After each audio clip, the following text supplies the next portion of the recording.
మారుతున్న కాలానికి అనుగుణంగా ప్రస్తుతం సోషల్ మీడియా వినియోగం విపరీతంగా పెరిగిపోయింది. చిన్నారుల నుంచి పెద్దల వరకు అందరికీ స్మార్ట్ ఫోన్, సోషల్ మీడియా పిచ్చి పట్టిందా అనేలా వ్యవహరిస్తున్నారు.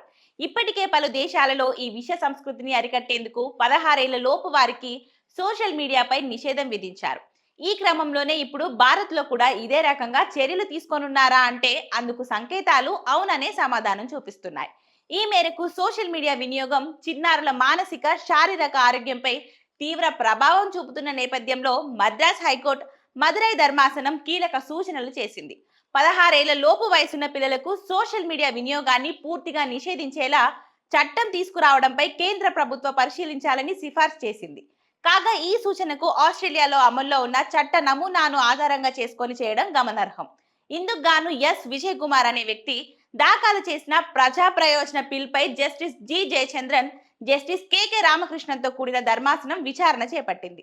ఇంటర్నెట్ లో అశ్లీల చిత్రాలు, వీడియోలు, హింసాత్మక కంటెంట్ పిల్లలకు సులభంగా అందుబాటులోకి రావడం వల్ల వారి జీవితం, భవిష్యత్ ప్రమాదంలో పడుతుందని పిటిషనర్ తన వాదన వినిపించారు. చిన్నారులు ఇలాంటి కంటెంట్ ను చూడకుండా అడ్డుకునేలా ప్రత్యేక సాఫ్ట్వేర్లు, నియంత్రణ వ్యవస్థలు అభివృద్ధి చేయాలని ఆయన కోరారు. అయితే పిటిషనర్ వాదనలో ఏకీభవించిన ధర్మాసనం అశ్లీల మరియు హానికరమైన కంటెంట్ పిల్లలపై తీవ్ర ప్రతికూల ప్రభావం చూపిస్తుందని వ్యాఖ్యానించింది.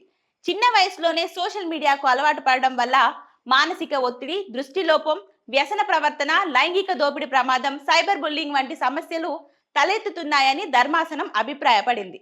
పిల్లల భద్రత దృష్ట్యా 16 ఏళ్ల లోపు పిల్లలను సోషల్ మీడియా నుంచి పూర్తిగా దూరం చేసే చట్టం తీసుకురావాల్సిన అవసరం ఉందని స్పష్టం చేసింది.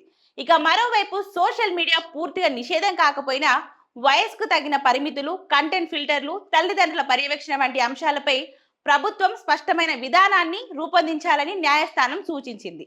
ఈ సూచనలు భవిష్యత్తులో దేశవ్యాప్తంగా సోషల్ మీడియా నియంత్రణపై చర్చను మరింత వేగవంతం చేసే అవకాశం ఉందని నిపుణులు అభిప్రాయపడుతున్నారు.